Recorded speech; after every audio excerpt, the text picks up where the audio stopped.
Ito, piyesa to ng microwave oven. Ang pangalan nito, tawag dito ay magnetron.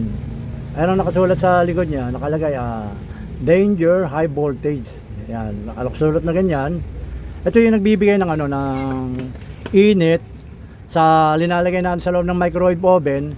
Yung pinaka niya, yung radiation niya, yun ang nagpapainit sa sa mga linalagay natin pagkain.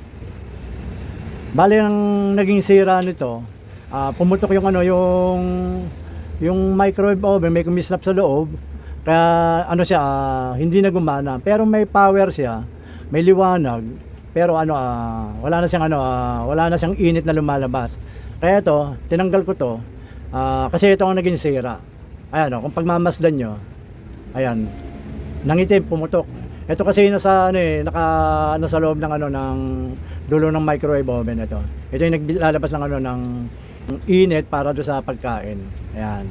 Bali ang ginawa natin, umorder tayo dito sa sa online para at sa bago na.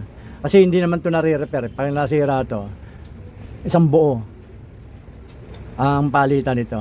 Ito, meron akong in order. Ito siya, nakaka-on pa, kararating lang. Babaklasin natin para magawa natin yung microwave oven. Baklasin natin, buksan natin to.